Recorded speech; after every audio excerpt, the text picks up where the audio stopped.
Maria van Dongen, widely known as Kees van Dongen, was a celebrated Dutch-French painter whose bold use of color, sensual subjects, and avant-garde style made him one of the leading figures of early 20th century modern art. Born on January 26, 1877, in Delfshaven, now part of Rotterdam, Netherlands, Van Dongen rose from humble beginnings to international fame as one of the most prominent painters of the Fauvist movement, and later a fashionable portraitist in Parisian society. Early life and education.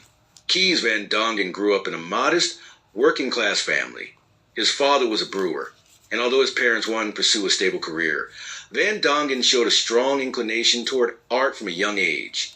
He attended the Royal Academy of Fine Arts in Rotterdam from 1892 to 1897, where he received traditional training, but quickly developed a passion for sketching scenes of urban life, particularly the sailors, workers, and nightlife around the busy port city.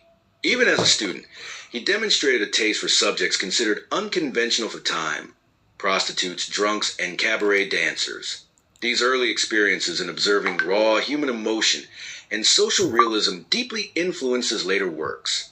Moved to Paris in early career. In 1897, at the age of 20, Van Dongen moved to Paris, the heart of the European art world. Initially, he struggled to make a living, surviving by illustrating for newspapers and magazines such as Revue Blanche and Gil Blas-Illuster. He lived in Montmartre, a neighborhood buzzing with creativity and artistic energy, where he met other emerging artists, including Pablo Picasso, Henri Matisse, and Fernand Léger.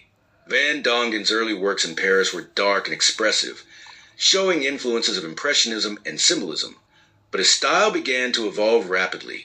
He became associated with the Fauvist movement, a group of artists who shocked the public with their use of vivid, unnatural colors and emotional intensity. Fauvism and breakthrough.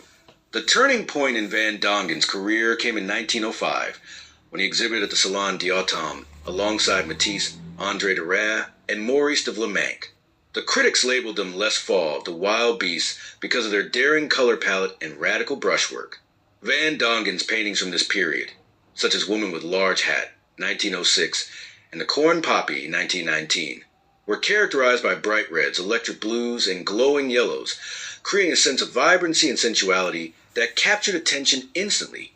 His Fauvist portraits often feature women with elongated figures, heavy makeup, and seductive gazes, combining elegance and eroticism. These works reflected both Van Dongen's fascination with modern femininity and the decadent Parisian nightlife of the time, personal life, and artistic maturity. In 1901, Van Dongen married Augusta Pretinger, known as Guz, a fellow artist he had met at the Rotterdam Academy. The couple had a son who died in infancy and later a daughter named Dolly, born in 1905. Guz often modeled for his paintings, and their Montmartre apartment became a gathering place for artists and writers. However, as Van Dongen's fame grew, so did the strains in their relationship.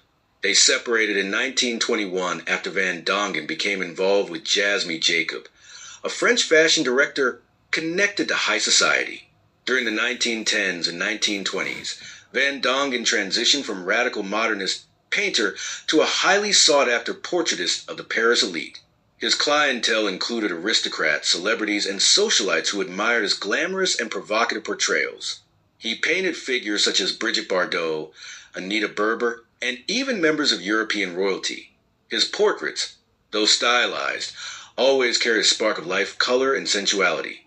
Style and influences. Kees van Dongen's art evolved constantly, but remained centered on the human figure, especially women. His style merged expressive color of Fauvism with a sense of decorative refinement influenced by Orientalism, fashion, and cinema. His women, with their large dark eyes, red lips, and lavish costumes, symbolized both allure and independence. Van Dongen once said, "Painting is the most beautiful of lies." This reflects his belief that art should amplify beauty and emotion rather than depict reality faithfully. His approach influenced later artists in both expressionist and fashion illustration circles. Later years and recognition. In the years following World War I, Van Dongen's popularity soared, particularly among the bohemian and aristocratic circles of Paris. He lived lavishly and became a symbol of the cosmopolitan lifestyle of the 1920s. However, Critics sometimes accuse him of commercialism, claiming he had abandoned avant-garde ideals for social success. In 1929, Van Dongen became a French citizen and was later awarded the Legion of Honor for his contributions to art. Despite his declining popularity after World War II, he continued to paint until his old age, focusing on portraits, nudes, and still lives. Kees van Dongen spent his final years in the south of France, in Monaco, surrounded by luxury and art. He died on May 28, 1968, at the age of 91. Legacy. Today, Kees van Dongen is remembered as one of the most vibrant and daring artists of the early 20th century. His bold color harmonies, modernist sensuality, and masterful draftsmanship bridge the worlds of avant-garde experimentation and high society glamour. Museums across the world, including the Centre Pompidou in Paris, the Metropolitan Museum of Art in New York, and the Museum Boijmans van Beuningen in Rotterdam, continue to exhibit his works.